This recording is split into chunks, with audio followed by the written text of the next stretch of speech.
O Caminho a Cristo, capítulo 4. Abra o coração a Deus. O que encobre as suas transgressões nunca prosperará, mas o que as confessa e deixa alcançará misericórdia. Provérbios 28:13. As condições para obter misericórdia de Deus são simples, justas e razoáveis. O Senhor não requer de nós atos penosos a fim de que alcancemos o perdão dos pecados. Não precisamos empreender longas e cansativas peregrinações, nem praticar duras penitências, a fim de recomendar nossa alma ao Deus do céu ou expiar nossas transgressões. Mas o que confessa os seus pecados e os deixa, alcançará misericórdia. Diz o apóstolo: confessai as vossas culpas uns aos outros, e orai uns pelos outros, para que sareis. Tiago 5,16. Confessai vossos pecados a Deus, que é o único que os pode perdoar, e vossas faltas uns aos outros. Se ofendestes a vosso amigo ou vizinho, deveis reconhecer vossa culpa, e é seu dever perdoar-vos plenamente. Deveis buscar, então, o perdão de Deus, porque o irmão a quem feristes é propriedade de Deus, e ofendendo-o, pecastes contra seu Criador e Redentor.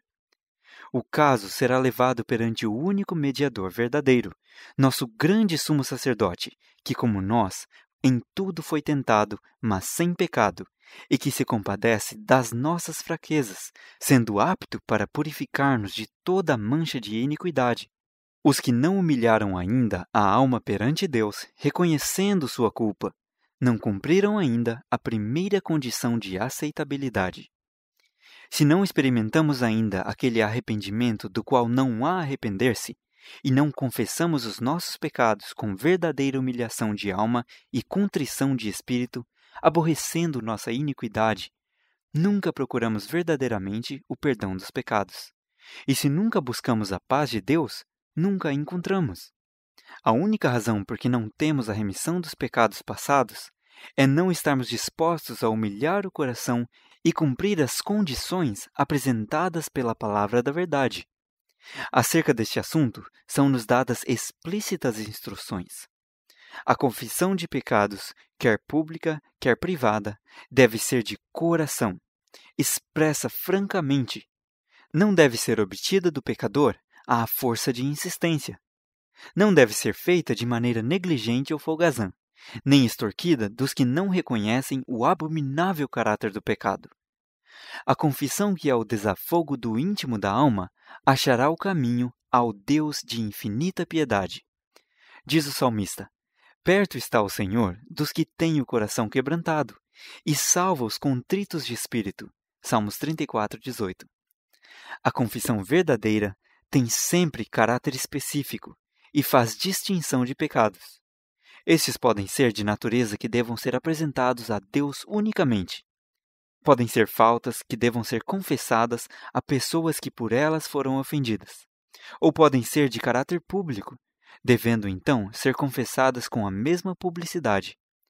Toda confissão, porém, deve ser definida e sem rodeios, reconhecendo justamente os pecados dos quais sois culpados.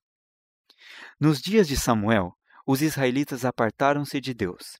Estavam sofrendo as consequências do pecado, pois haviam perdido a fé em Deus, deixado de reconhecer seu poder e sabedoria para governar a nação, perdido a confiança em sua capacidade de defender e reivindicar sua causa. Volveram as costas ao grande Rei do universo, desejando ser governados como as nações ao seu redor. Para encontrar paz, fizeram esta definida confissão: a todos os nossos pecados temos acrescentado este mal, de pedir para nós um rei. 1 Samuel 12:19. Importava que confessassem justamente o pecado do qual tinham sido convencidos. A ingratidão oprimia-lhes a alma, separando-os de Deus. A confissão não será aceitável a Deus sem o sincero arrependimento e reforma. É preciso que haja decisivas mudanças na vida. Tudo o que seja ofensivo a Deus tem de ser renunciado. Este será o resultado da genuína tristeza pelo pecado. A obra que nos cumpre fazer de nossa parte é-nos apresentada claramente. Lavai-vos, purificai-vos, Tirai a maldade de vossos atos de diante dos meus olhos, e cessai de fazer o mal. Aprendei a fazer o bem.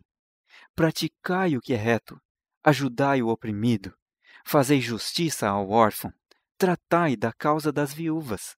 Isaías 1, 16 e 17. Restituindo esse ímpio o penhor, pagando o furtado, andando nos estatutos da vida e não praticando iniquidade, certamente viverá, não morrerá. Ezequiel 33, 15.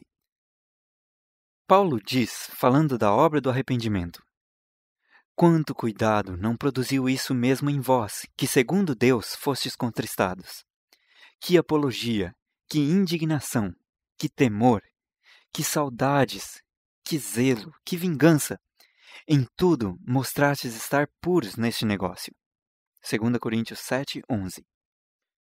Quando o pecado embota as percepções morais, o transgressor já não discerne os defeitos de seu caráter, nem reconhece a enormidade do mal que cometeu, e a menos que se renda ao poder persuasivo do Espírito Santo, permanece em parcial cegueira quanto aos seus pecados. Suas confissões não são sinceras e ferventes. A cada reconhecimento de seu pecado, acrescenta uma desculpa em justificação de seu procedimento, declarando que, se não fossem certas circunstâncias, não teria praticado este ou aquele ato pelo qual está sendo reprovado. Depois de haverem Adão e Eva comido do fruto proibido, ficaram cheios de um sentimento de vergonha e terror. A princípio, seu único pensamento era como desculpar seu pecado e escapar à temida sentença de morte. Quando o Senhor os interrogou acerca de seu pecado, Adão respondeu, lançando a culpa em parte sobre Deus e em parte sobre a companheira. A mulher que me deste por companheira, ela me deu da árvore e eu comi. A mulher lançou a culpa sobre a serpente, dizendo, a serpente me enganou e eu comi. Gênesis 3, 12 e 13. Por que fizeste a serpente? Por que lhe permitiste entrar no jardim? Estas eram as perguntas que transpareciam das palavras com que procurava desculpar seu pecado, lançando assim sobre Deus a responsabilidade de sua queda. O espírito de justificação própria originou-se no pai da mentira e tem sido manifestado por todos os filhos e filhas de Adão. Confissões desta ordem não são inspiradas pelo Espírito Divino e não são aceitáveis a Deus. O arrependimento verdadeiro levará o homem a suportar ele mesmo sua culpa e reconhecê-la sem engano nem hipocrisia. Como o pobre publicano, que nem ao menos os olhos ousava erguer ao céu, clamará: ó Deus, tem misericórdia de mim, pecador. E os que reconhecerem sua culpa serão justificados, porque Jesus apresenta seu sangue em favor da alma arrependida. Os exemplos que a palavra de Deus nos apresenta, de genuíno arrependimento e humilhação, revelam um espírito de confissão em que não há escusa do pecado, nem tentativa de justificação própria. Paulo não procurava desculpar-se. Pintava seus pecados nas cores mais negras, não procurando atenuar sua culpa. Diz ele, encerrei muitos dos santos nas prisões, e quando os matavam, eu dava o meu voto contra eles, e castigando-os muitas vezes por todas as sinagogas, os obriguei a blasfemar, e enfurecido demasiadamente contra eles, até nas cidades estranhas os persegui. Atos 26, 10 e 11. Não hesita em declarar que Jesus Cristo veio ao mundo para salvar os pecadores, dos quais eu sou o principal. 1 Timóteo 1,15. O coração humilde e contrito, rendido pelo arrependimento genuíno, apreciará algo do amor de Deus e do preço do Calvário, e como um filho confessa sua transgressão a um amante pai, assim trará o verdadeiro penitente todos os seus pecados perante Deus. E está escrito, se confessarmos os nossos pecados, Ele é fiel e justo para nos perdoar os pecados e nos purificar de toda injustiça. 1 João 1,9. O fim do capítulo 4 do Caminho a Cristo.